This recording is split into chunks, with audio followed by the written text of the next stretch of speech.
I was your home. And you chose a hotel. The coffee was still hot when I realized my wife had been lying to me for months. Not about the small stuff. Everyone lies about forgetting to pick up milk or whether they actually listened when you complained about your boss. I'm talking about the kind of lies that reshape your entire world. The ones that make you question every conversation you've had for the past year. My name is Sam Sullivan, and I used to think I was pretty good at reading people. 20 years as an insurance investigator will do that to you. You learn to spot the tells, the nervous tics, the way someone's eyes dart left when they're constructing a story instead of remembering one. But apparently, all that experience meant nothing when it came to my own wife.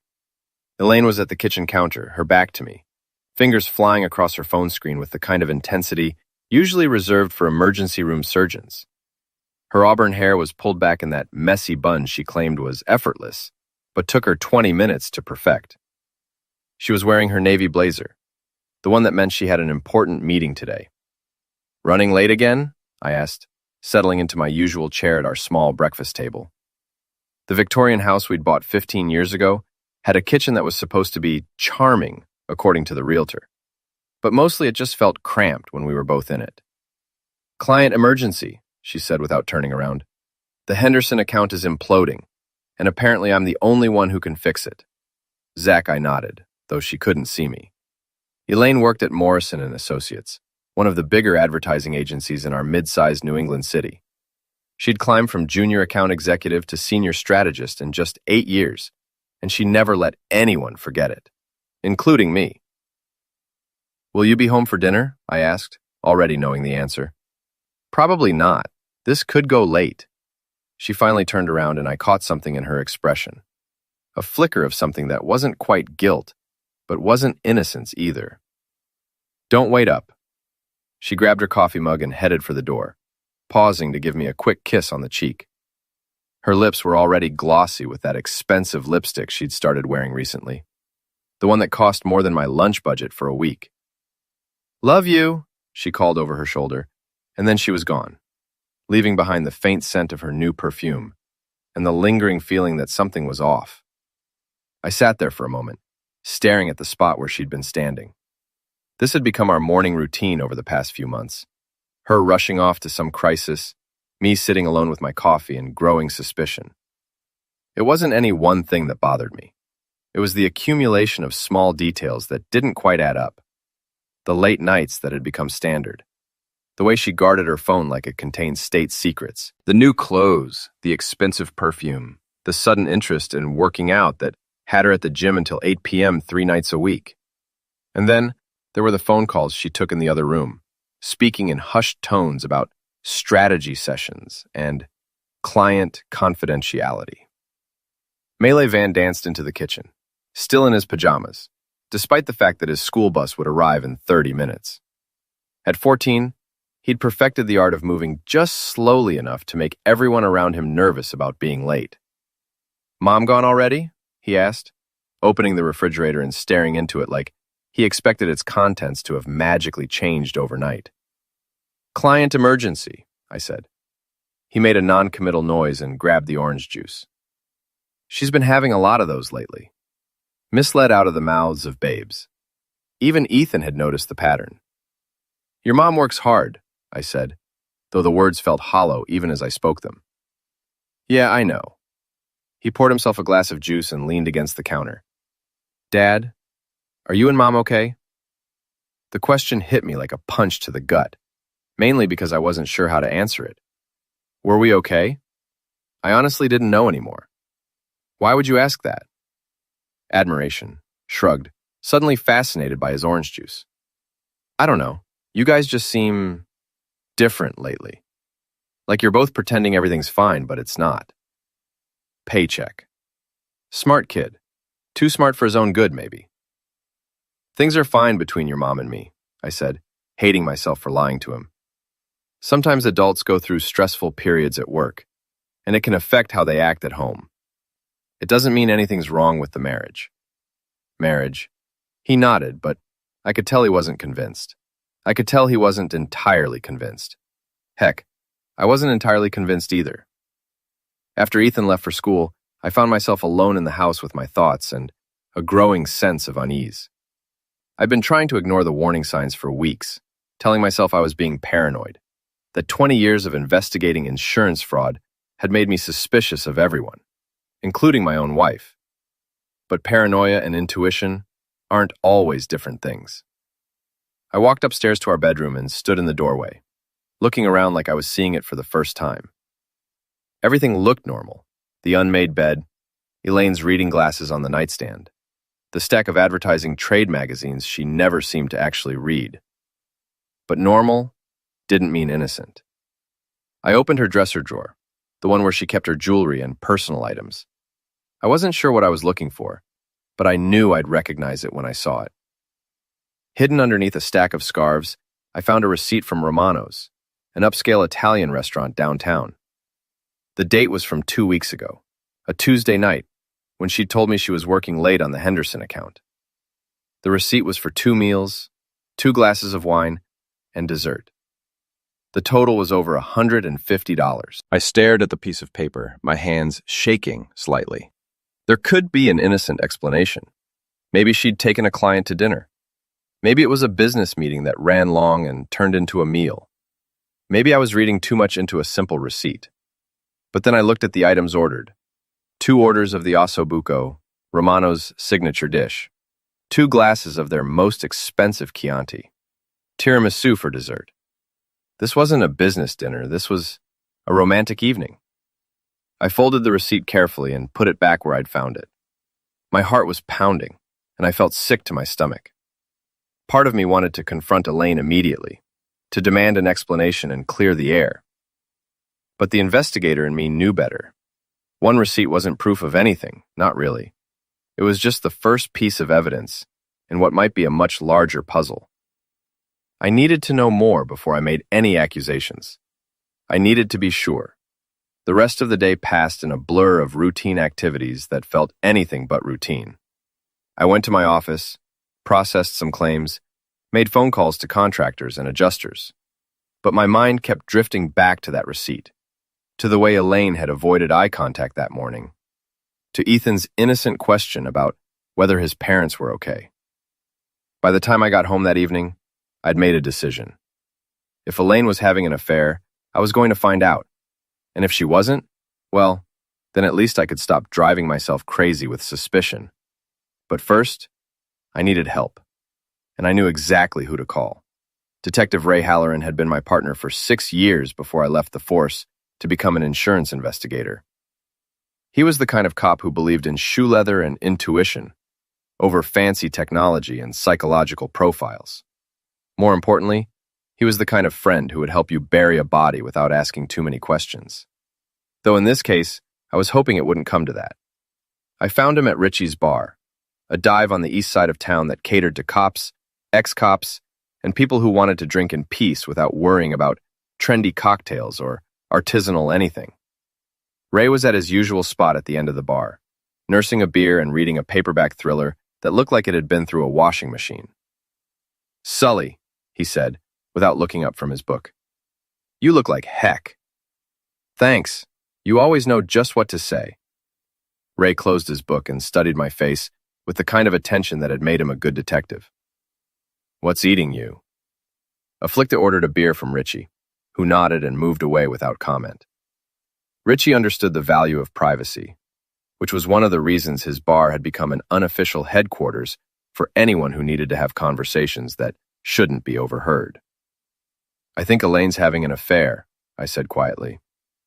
Ray didn't react with surprise or sympathy. He just nodded slowly, like I'd confirmed something he'd already suspected. "What makes you think so?" I told him about the late nights, the secretive phone calls, the receipt from Romano's. As I talked, Ray listened without interruption, his expression neutral but attentive. "Could be innocent," he said when I finished. "Could be she's planning a surprise party for your birthday or something. My birthday's not for 6 months. Could be she's planning way ahead. Okay, probably not a surprise party," he admitted. "What do you want me to do about it?" "I need to know for sure, one way or the other." Ray took a long pull from his beer. "You sure you want to go down this road, Sully? Sometimes ignorance really is bliss. I need to know. He was quiet for a moment, considering. Okay, but we do this right. No breaking and entering, no illegal surveillance, no wiretapping. Everything by the book. I expect anything less. I'll see what I can dig up. We shook hands, and I felt a mixture of relief and dread. Relief that I wasn't going to have to handle this alone, and dread at what Ray might discover. I was halfway home when my phone rang. Elaine's name appeared on the screen. Hey, I said, trying to sound normal. Hi, honey. Listen, I'm going to be really late tonight. This Henderson thing is turning into a complete disaster, and we've got the whole team here trying to salvage it.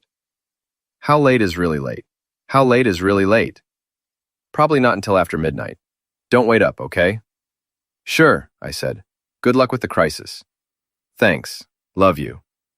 Before I could respond, I sat in my car for a few minutes, staring at my phone. Then I made a decision that probably wasn't very smart, but felt necessary. Instead of going home, I drove downtown to the Morrison & Associates building. The agency occupied the top 3 floors of a renovated brick building that had once housed a department store. Even at 8 p.m., there were lights on in several windows. I parked across the street and settled in to wait. I felt ridiculous. Here I was, a 41-year-old man sitting in his car like some kind of stalker, spying on his own wife. But I couldn't shake the feeling that something was wrong, and sitting at home wondering wasn't going to give me any answers. At 9:30, people started leaving the building. I recognized a few faces from the agency's Christmas parties, account executives and creative types heading home after what was probably a genuinely long day. But I didn't see Elaine. At 10:15, she finally appeared, but she wasn't alone. The man walking beside her was tall and lean, with the kind of carefully styled hair that cost more than most people spent on groceries in a month. He was wearing an expensive suit and carrying himself with the confidence of someone who'd never had to worry about money. I recognized him from the Christmas parties, too. Julian Mercer, one of the agency's senior strategists. They stood on the sidewalk in front of the building, talking quietly. Even from across the street, I could see that this wasn't a casual conversation between colleagues. There was something intimate about the way they stood close together, the way Julian leaned in to whisper something that made Elaine laugh. Then Julian reached out and touched Elaine's arm, letting his hand linger there for just a moment too long. She didn't pull away. My hands tightened on the steering wheel. I wanted to get out of the car, march across the street, and demand to know what the heck was going on. But I forced myself to stay put and keep watching. After a few more minutes of conversation, they walked to the parking garage next to the building. I waited, and a few minutes later, 2 cars emerged. Julian's silver BMW led the way, with Elaine's Honda following close behind. I followed them at a distance, my heart pounding. They drove through downtown, past the business district, and into one of the nicer residential neighborhoods. Finally, they pulled into the parking lot of the Riverside Inn, a boutique hotel that catered to business travelers and people having affairs. I parked at the far end of the lot and watched as they got out of their cars. Julian went to the trunk of his BMW and pulled out a small overnight bag. Elaine looked around nervously, then followed him toward the hotel entrance. I sat there for a long time after they disappeared inside, staring at the hotel and trying to process what I'd just seen. Part of me wanted to storm into the lobby and confront them. Part of me wanted to drive home and pretend this had never happened. But mostly, I just felt numb. My phone buzzed with a text message from Elaine. Going to be here all night. See you in the morning. I stared at the message for a long moment, then typed back, Good luck. Love you too. The lie felt bitter in my mouth, but I sent it anyway. I drove home through empty streets, my mind racing. The evidence was pretty compelling. The receipt from Romano's, the late nights, the secretive behavior, and now this. But Ray was right about doing things by the book. I needed more than just my own observations before I could make any decisions about what to do next. The house felt different when I walked in, like it belonged to someone else. Everything looked the same. The family photos on the mantle, Ethan's backpack by the front door, the stack of mail on the kitchen counter. But it all felt like props in a play I didn't remember auditioning for. I poured myself a drink and sat in my recliner, staring at the ceiling and trying to figure out how I'd gotten here. 15 years of marriage, and I thought I knew Elaine better than anyone. We'd been through the usual ups and downs: financial stress, parenting disagreements, the occasional fight about whose turn it was to take out the garbage. But I'd never doubted that we were solid, that we were in it for the long haul. Apparently, I'd been wrong about that too. My phone rang, jolting me out of my thoughts. It was Ray. "You okay?" he asked without preamble. "Not really. Why?" "Just checking. Sometimes when people start down this road, they do stupid things." "Don't do anything stupid, Sully." "I won't. I mean it. No confrontations, no dramatic scenes. Let me handle the investigation." "Okay. Terrorists. And Sully, try to get some sleep. Tomorrow's going to be a long day." He hung up, leaving me alone with my thoughts and the growing certainty that my marriage was over. The Sullivan family reunion happened every year at the same rented banquet hall, complete with the same folding tables, the same questionable catering, and the same collection of relatives who spent most of the year avoiding each other. This year felt different, though. This year, I was walking into that room knowing that my wife was sleeping with another man. And somehow, I had to pretend everything was normal. Elaine had come home that morning around 6 a.m., claiming she'd fallen asleep at the office and just woke up. She looked tired, but there was something else in her expression, a kind of guilty satisfaction that made my stomach turn. She showered and changed clothes, chattering about the Henderson account crisis as if nothing had happened. "The whole team pulled an all-nighter," she said, applying her makeup in the bathroom mirror. "But I think we saved it. Julian came up with this brilliant strategy that completely turned things around. Aggression, of course." "Of course. That's great," I said, my voice flat. She glanced at me in the mirror. "You okay? You seem tense. Restless. Just tired. Didn't sleep well. Try to perk up for the reunion. Your family already thinks I'm some kind of ice queen. I don't need them thinking I'm married to a zombie, too." The reunion was being held at the Riverside Community Center, the same place we'd been meeting for the past 10 years. The Sullivan clan wasn't huge, but we were loud and opinionated, which made up for our lack of numbers. My father had been the oldest of 4 brothers, and between them they'd produced a dozen grandchildren, who were now adults with kids of their own. Ethan rode with us, complaining about having to wear a button-down shirt and spend his Saturday afternoon with relatives he saw once a year. I sympathized with him, but for different reasons. "Do I have to stay for the whole thing?" he asked from the back seat. "Yes," Elaine said firmly. "Family is important. These people love you, and you should spend time with them." I almost laughed at the irony. Elaine lecturing our son about family loyalty while she was screwing around with her coworker. But I kept my mouth shut and focused on driving. The community center was already crowded when we arrived. My cousin Mike was manning the grill outside, wearing an apron that said, "Kiss the cook," and holding court with a beer in one hand and a spatula in the other. My Aunt Susan was arranging folding chairs with military precision, barking orders at anyone who got too close. Uncle Tommy was setting up the sound system for what would inevitably become an impromptu karaoke session later in the evening. "Sam," my father's brother, Uncle Joe, grabbed me in a bear hug that lifted me off my feet. "How the heck are you, kid?" "Uncle Joe, really good." He held me at arm's length and studied my face. "You sure? You look like someone stole your lunch money." Before I could answer, he'd moved on to Elaine, giving her the same enthusiastic greeting. She smiled and played the part of the loving wife perfectly, asking about his grandchildren and complimenting his new haircut. If I didn't know better, I'd think she was genuinely happy to be there. The afternoon progressed with the usual family reunion activities. Too much food, too many stories I'd heard a dozen times before, and the inevitable arguments about politics that everyone agreed to avoid but somehow never managed to. I found myself watching Elaine throughout the day, looking for signs of guilt or discomfort. But she seemed completely at ease. It was during dinner that things went sideways. We were all seated around the long tables, working our way through Uncle Mike's burgers and Aunt Susan's famous potato salad, when Elaine leaned over and whispered something to Ethan. He looked confused for a moment, then shook his head. She whispered again, more insistently this time. Finally, Ethan stood up and cleared his throat. The room gradually quieted as everyone turned to look at him. He said, his voice cracking slightly. My mom wanted me to say something. I felt a chill run down my spine. Whatever was coming, I knew it wasn't good. She wanted me to tell everyone that, he paused, looking uncomfortable, that my dad isn't a safe person to be around anymore. The silence that followed was deafening. Every eye in the room turned to me, and I could feel my face burning with embarrassment and rage. What? Uncle Joe's voice cut through the silence like a knife. Elaine put her hand on Ethan's shoulder, her expression a perfect mask of concerned motherhood. I didn't want to make a scene, but I felt like everyone should know. Sam has been unstable lately. Angry, paranoid, making accusations. I'm worried about what he might do.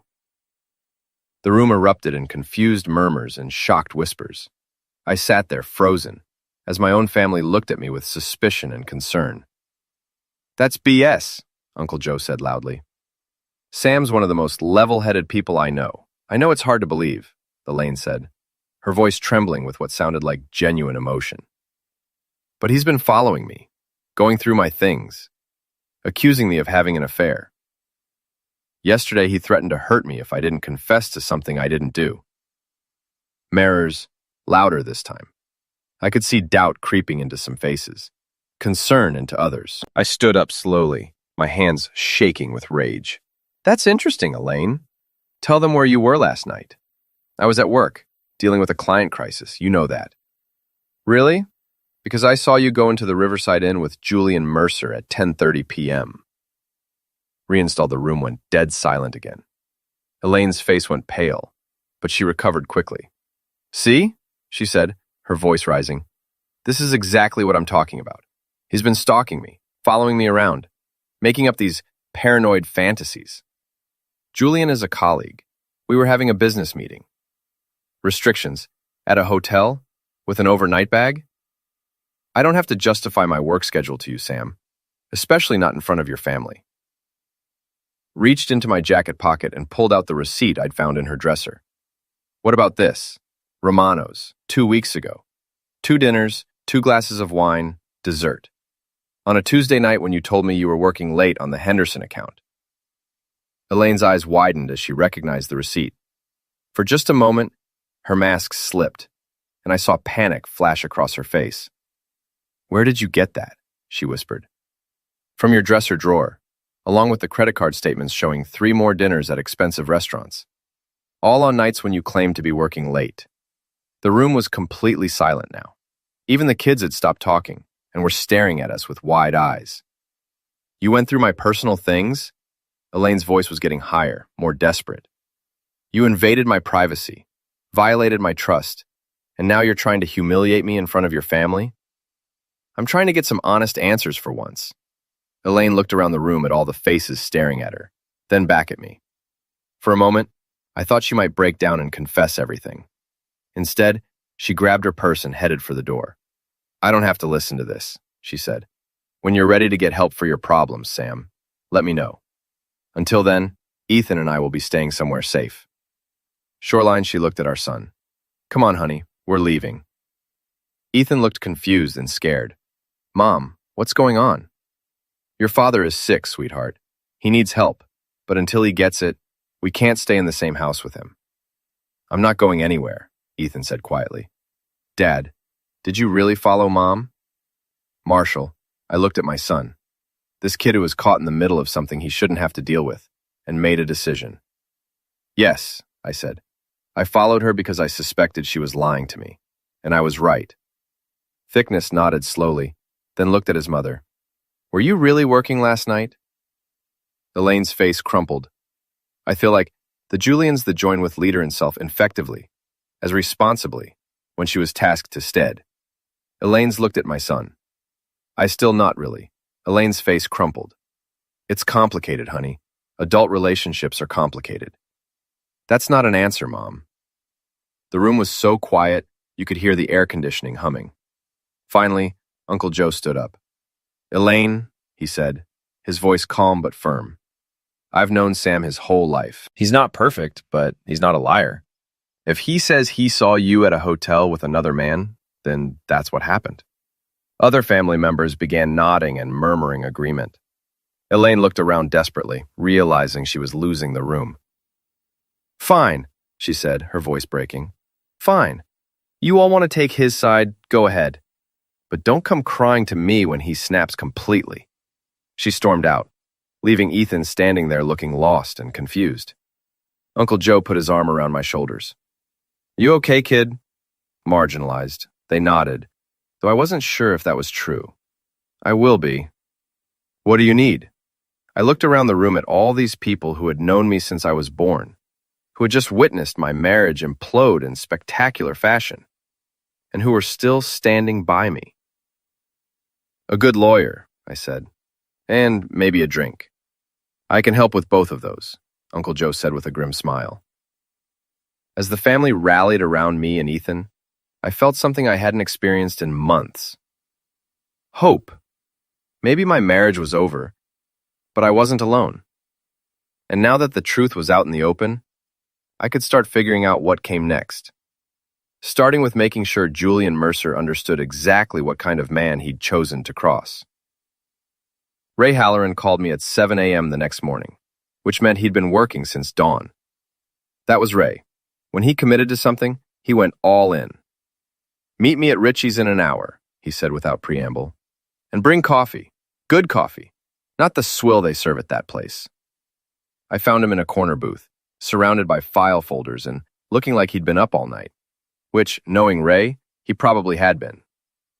"Jesus, Ray, did you sleep at all?" "Sleep is for people who don't have cheating spouses to investigate." He looked up from the papers spread across the table. "How'd things go at the family reunion?" I told him about the confrontation, about Elaine's dramatic exit, and her attempt to paint me as an unstable stalker. Ray listened without comment, occasionally making notes in his small notebook. "Where's she staying now?" he asked when I finished. "I don't know. She took some clothes from the house yesterday evening while I was out with Ethan. Left a note saying she'd be in touch through her lawyer." "And the kid?" "Ethan's staying with me. He's pretty shaken up, but he knows his mother was lying. Smart kid." Ray nodded and pushed one of the folders across the table. "Speaking of smart kids, your wife's boyfriend isn't as clever as he thinks he is." I opened the folder and found myself looking at a comprehensive background report on Julian Mercer. Ray had been busy. "Julian Marcus Mercer, age 45, Ray began, reading from his notes. "Born in Connecticut. Grew up in one of those rich suburbs where the average house costs more than most people make in a lifetime. Went to private schools, then Yale for undergrad and Harvard for his MBA. Trust fund baby? His grandfather founded a textile company that got bought out by a bigger corporation in the 80s. Julian's been living off the interest ever since. The job at Morrison & Associates is more hobby than necessity. Invoke through the pages, looking at financial records, employment history, and personal information. Married? That's where it gets interesting." Ray leaned forward, his eyes bright with the thrill of discovery. "Divorced twice. First wife lasted 3 years before she caught him cheating with her best friend. Second wife made it 5 years, but she filed for divorce citing irreconcilable differences, which usually means she found out about his affairs, but didn't want to air the dirty laundry in court. So he's got a pattern. Gets better. I talked to a private investigator who worked the second divorce case. Apparently, Julian has a thing for married women. Something about the challenge, the secrecy, the thrill of breaking up happy homes. I felt my jaw clench. What else? He's got a gambling problem. Nothing huge, but he drops a few thousand at the casino every month. Plays poker with some high-stakes guys downtown. And here's the kicker. He's been bragging to his poker buddies about his latest conquest.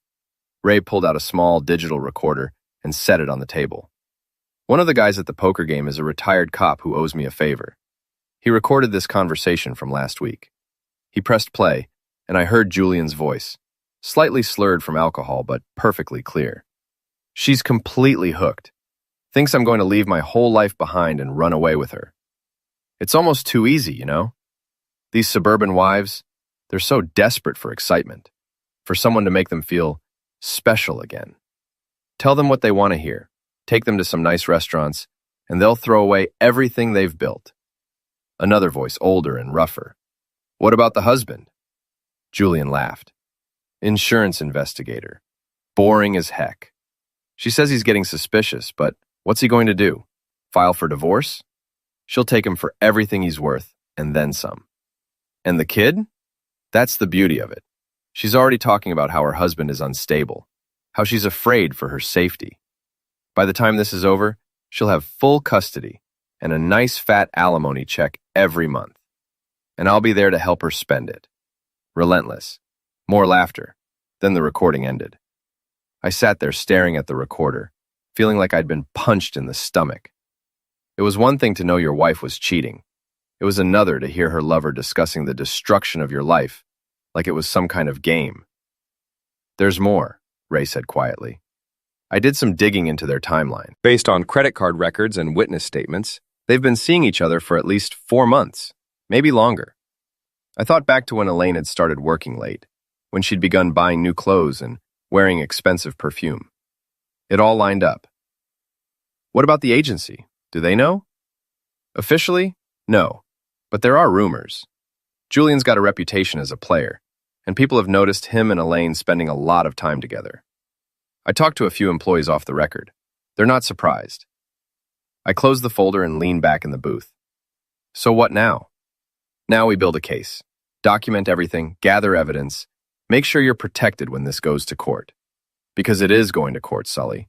She's going to try to take you for everything, just like Julian said. Kind of evidence? Ray smiled, and it wasn't a pleasant expression. The kind that shows Julian Mercer exactly what happens when he messes with the wrong family. The next hour, Ray laid out his plan. It was thorough, methodical, and completely legal, which was important since we were both ex-cops who knew better than to cross certain lines. First, we'd document the affair with photographs and witness statements. Ray had already identified the hotels they'd been using and had contacts who could provide records of their visits. Second, we'd gather financial evidence, showing how Elaine had been using family money to fund her affair. The expensive dinners, the new clothes, the gifts she'd probably been buying for Julian. Third, we'd expose Julian's pattern of targeting married women and his habit of bragging about his conquests. Ray had already reached out to the ex-wives, and both were willing to testify about Julian's character if necessary. The goal isn't just to win the divorce, Ray explained. It's to make sure they both understand there are consequences for what they've done. What kind of consequences? The legal kind, the financial kind, the social kind.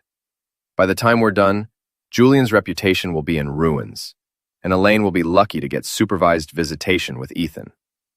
I felt a surge of satisfaction at the thought, followed immediately by guilt. This was still my wife we were talking about, the mother of my child. But then I remembered Julian's voice on that recording, talking about destroying my life like it was a joke, and the guilt faded. When do we start? We already have. I've got surveillance of with, unless I've got surveillance on both of them starting today. Within a week, we'll have enough evidence to bury them both. Ray gathered up his files and stood to leave. One more thing, Sully. This is going to get ugly before it gets better. They're going to fight back, probably try to make you look like the bad guy. Are you ready for that? I thought about Ethan, confused and hurt by his mother's betrayal. I thought about my family, rallying around me at the reunion. I thought about Julian Mercer, laughing with his poker buddies about destroying my marriage for sport. Yeah, I said. I'm ready. Sluggish Reyes nodded and headed for the door. Good. Because it's time to show them what happens when they mess with the wrong guy. As I watched him leave, I felt something I hadn't experienced in months. A sense of purpose. For too long, I'd been reacting to events, letting Elaine and Julian control the narrative. Now, it was my turn to take charge. The hunt had begun. The photographs Ray showed me 3 days later were worse than I'd expected. Not because they were explicit, they weren't, but because they showed a side of Elaine I'd never seen before. In every shot, she looked happy, in a way that had nothing to do with me or our life together. Riverside Inn again, Ray said, sliding the pictures across the table at Richie's bar. Same room they used last week. They're creatures of habit, which makes our job easier. I studied the images. Elaine and Julian walking into the hotel lobby, Julian's hand on the small of her back. The two of them at the hotel bar, leaning close together over drinks. Julian kissing her goodnight by her car in the parking garage. How long were they there? 4 hours. Left separately about 10 minutes apart. Very careful. Very professional. They've done this before. The next folder contained financial records that told an even more alarming story. Over the past 4 months, Elaine had spent nearly $8,000 of our joint savings on restaurants, hotels, and gifts. Money that was supposed to be for Ethan's college fund and our retirement. She's been covering her tracks pretty well, Ray explained. Using cash for most things. Paying for hotels with a credit card I didn't know she had. But money leaves a trail if you know where to look. What about Julian? What's he contributing to this relationship? Ray's smile was grim. That's the best part. According to my sources, he's been telling Elaine that he's cash poor right now because his trust fund is tied up in some legal dispute. So she's been paying for everything. He's funding her own affair? With your money, yeah. Gets better, though. Remember that gambling problem I mentioned? Julian's been on a losing streak lately. Owes some serious money to some serious people. Word is, he's been looking for a way to solve his financial problems. The implication hit me like a sledgehammer. He's using her, like a personal ATM, and she has no idea. I felt a strange mixture of anger and pity. Elaine was destroying our marriage for a man who saw her as nothing more than a convenient source of income.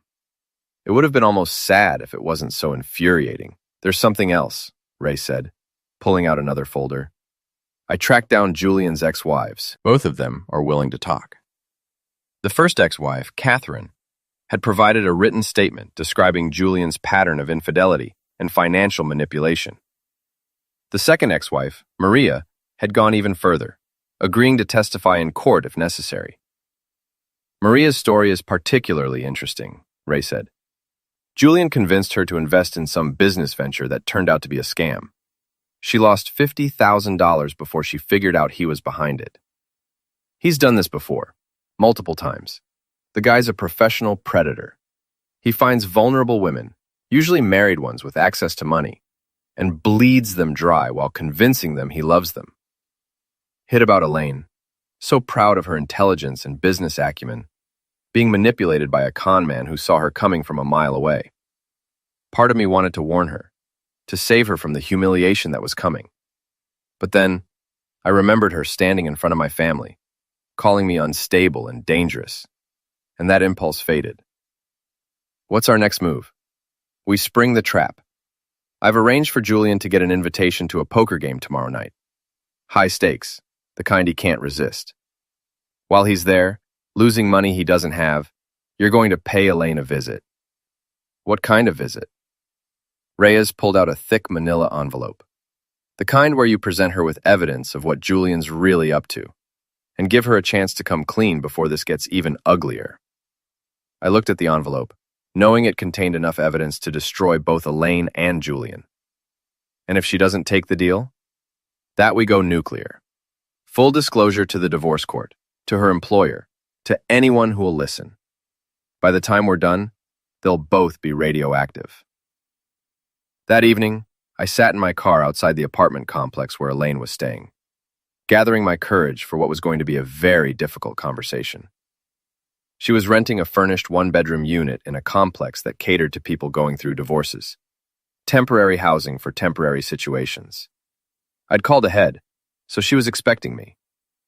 When she opened the door, I was struck by how tired she looked. The confident, put-together woman I'd been married to for 15 years had been replaced by someone who looked worn down and defensive. "Sam," she said, not quite meeting my eyes. "Come in." The apartment was generic and depressing. Beige walls, rental furniture, the kind of place where people waited for their real lives to start again. Elaine had tried to make it homey with a few personal items, but it just looked sad. "How's Ethan?" she asked, settling into a chair across from me. Confused, hurt, wondering why his mother is more interested in destroying his father than in taking care of her family. Millennium flinched. "That's not fair," shuffled. "Isn't it?" I pulled out the manila envelope and set it on the coffee table between us. We need to talk, Elaine. Really talk. No lies, no games, no manipulation. Just the truth. She stared at the envelope like it might explode. What's that? Evidence. Photographs, financial records, witness statements. Everything I need to prove what you've been doing and who you've been doing it with. Timeouts. Sam, I can explain. Julian Mercer, I said, cutting her off. 45 years old, trust fund baby. Divorced twice for cheating. Currently owes about $30,000 to some very unpleasant people because of his gambling problem. Mailbox's face went pale. How do you... I'm an investigator, Elaine. It's what I do. I leaned forward. Did you know he's been bragging to his poker buddies about how easy you are to manipulate? How he's got you convinced that I'm the problem in our marriage while you fund his lifestyle with our money? That's not... He wouldn't... I pulled out the digital recorder and played Julian's voice. These suburban wives, they're so desperate for excitement, for someone to make them feel special again. Tell them what they want to hear, take them to some nice restaurants, and they'll throw away everything they've built. Elaine listened to the recording with growing horror, her hand covering her mouth. When it finished, she was crying. He said he loved me, she whispered. He loves your money, our money, the money you've been stealing from our family to pay for hotel rooms and expensive dinners. I opened the envelope and spread the financial records across the table. $8,000, Elaine. $8,000 from Ethan's college fund, so you could play house with a con man who sees you as his personal piggy bank. She stared at the papers, the evidence of her betrayal laid out in black and white. What do you want from me? I want you to end it, today. I want you to come home and try to salvage what's left of our family. I want you to get counseling and figure out why you were willing to throw away 15 years of marriage for a man who's been laughing at you behind your back. Elaine was quiet for a long time, studying the evidence. Finally, she looked up at me with red, swollen eyes. And if I don't? Then tomorrow morning, copies of everything in that envelope go to your boss, your coworkers, your friends, and anyone else who might be interested in knowing what kind of person you really are. Julian gets the same treatment. By the end of the week, everyone in town will know exactly what you two have been up to. You're blackmailing me. I'm giving you a choice. The same choice you should have given me before you decided to destroy our marriage. Elaine picked up one of the photographs, the one of Julian kissing her in the parking garage, and stared at it for a long moment. I need time to think, she said finally. You have until tomorrow morning. After that, the choice gets made for you. I stood to leave, then turned back. For what it's worth, Elaine, I really hoped it wouldn't come to this. I hoped we could work things out like adults.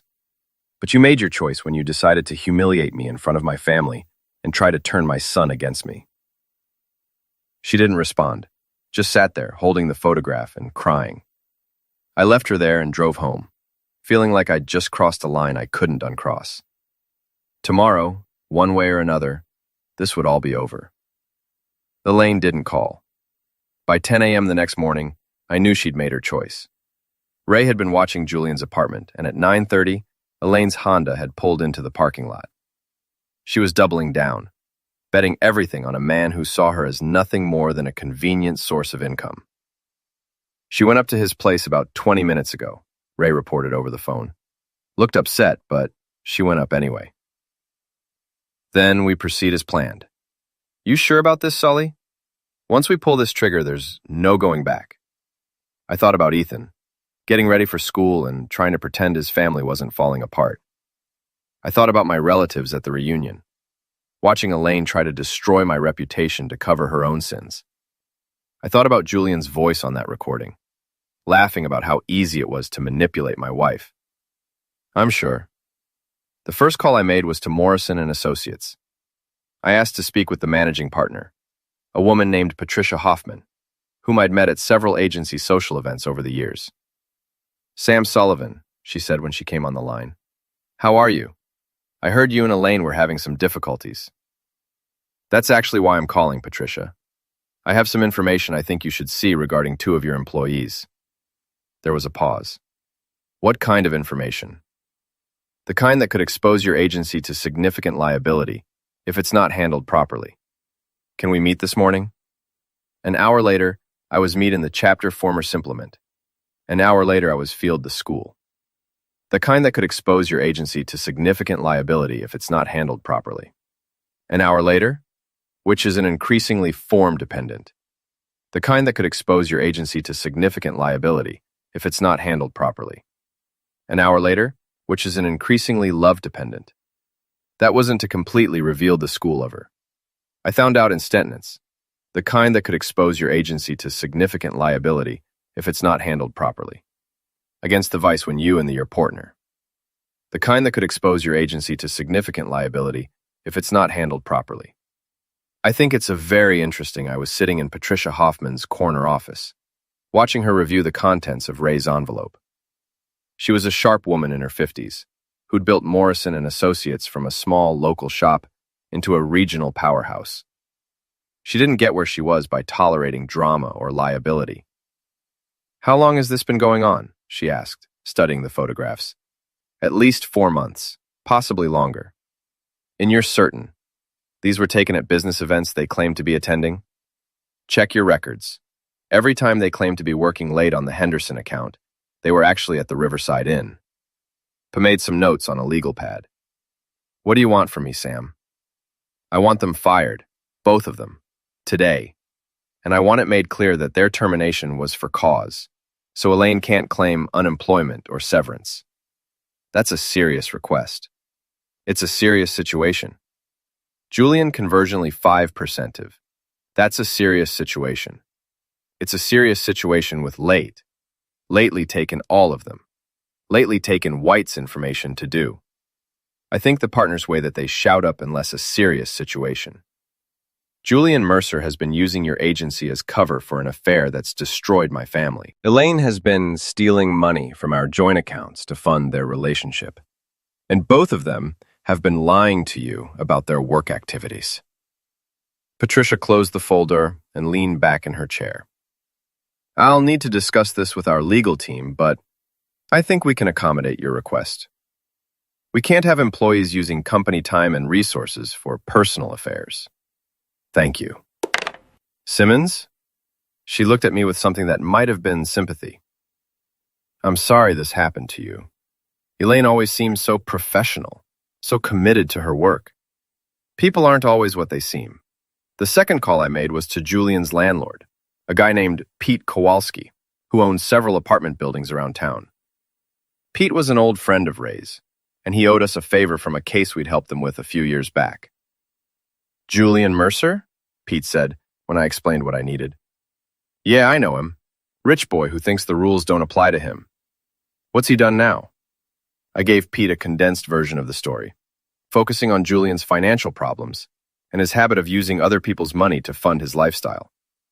"So you're telling me this guy's got gambling debts and no steady income, and he's been lying about his financial situation?" "That's exactly what I'm telling you." "Well, crap. That violates about 6 clauses in his lease agreement. I can have him evicted by the end of the week." "I'd appreciate that, Pete. Consider it done. Guys like that give all landlords a bad name." The third call was the most satisfying. I dialed the number Ray had given me for Vincent Torino, the man Julian owed money to from his poker games. Vincent wasn't exactly a loan shark, but he wasn't the kind of guy you wanted to owe money to either. "Mr. Torino, this is Sam Sullivan. I believe Julian Mercer owes you some money." "Who's asking?" "Who might be able to help you collect it." There was a pause. "I'm listening." "Julian's been telling people he's got a rich girlfriend who's going to solve all his financial problems. What he hasn't mentioned is that the girlfriend is about to lose her job and her source of income." "How do you know this?" "Because I'm her husband, and I'm the one who's making sure she loses everything." Vincent laughed, a sound like gravel in a cement mixer. "You got balls, I'll give you that. What do you want from me?" "I want you to collect what you're owed. Today, before Julian figures out that his gravy train is about to derail. Consider it done." By noon, the trap was closing. Patricia Hoffman had called an emergency meeting with Elaine and Julian, ostensibly to discuss the Henderson account. Pete Kowalski had served Julian with eviction papers. and Vincent Torino was probably having a very interesting conversation with Julian about his outstanding debts. Ray called me at 12:30 with an update. It's beautiful, Sully, like watching dominoes fall. Julian got fired first, escorted out by security. Elaine lasted about 10 minutes longer before they gave her the boot, too. How'd she take it? About as well as you'd expect. Lots of screaming about wrongful termination and gender discrimination. Didn't do her any good. And Julian? Vincent's boys paid him a visit about an hour ago. Very polite, very professional. Just wanted to remind him that his debts don't disappear just because he lost his job. Restrained a surge of satisfaction. After months of feeling helpless, of watching my marriage crumble while Elaine and Julian played their games, I was finally taking control. There's more, Ray continued. Elaine showed up at Julian's apartment about 20 minutes ago. From what I can see through the window, they're having a very animated discussion. About what? Probably about how their perfect plan just went to heck. I was quiet for a moment, thinking about what came next. Ray, I want you to back off the surveillance now. Whatever happens between them from here on out, I don't need to see it. You sure? I'm sure. This was never about destroying them.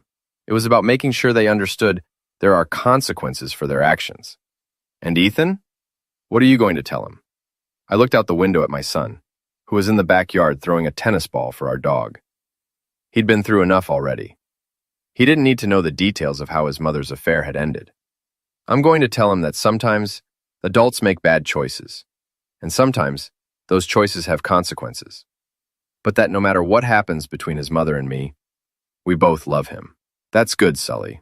That's real good. After I hung up with Ray, I sat in my kitchen and tried to process everything that had happened. 3 days ago, I'd been a man whose wife was cheating on him and whose family was falling apart. Now, I was a man who'd systematically dismantled the lives of the people who'd tried to destroy him. It should have felt better than it did. My phone rang. Elaine's name appeared on the screen. Hello, Elaine. You bastard. Her voice was raw, like she'd been crying or screaming. You destroyed everything. No, you destroyed everything. I just made sure you faced the consequences. Julian's gone. He left town.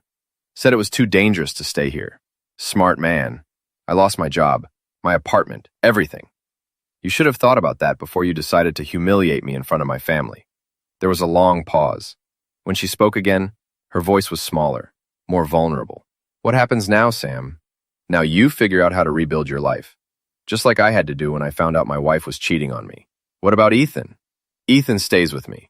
You can see him when you get your life together. But he's not going to be part of whatever mess you've created. Sam, please. I know I made mistakes, but... Mistakes? I felt my anger rising again. You didn't make mistakes, Elaine. You made choices. You chose to have an affair. You chose to steal money from our family. You chose to try to destroy my reputation to cover your tracks. Those weren't mistakes. They were decisions. She was crying now, and part of me felt sorry for her. But a larger part remembered Julian's voice on that recording, talking about how easy she was to manipulate. And my sympathy faded. I have to go, I said. Ethan will be home from school soon, and I want to be here for him. Sam, wait! I hung up. That evening, Ethan and I ordered pizza and watched a movie together. He didn't ask about his mother, and I didn't volunteer any information. We were both still figuring out how to navigate this new reality. But as I watched my son laugh at something on the screen, I realized that maybe we were going to be okay. Maybe this was actually a chance for us to build something better, something more honest than what we'd had before. The game was over. Elaine and Julian had lost. And for the first time in months, I was looking forward to tomorrow.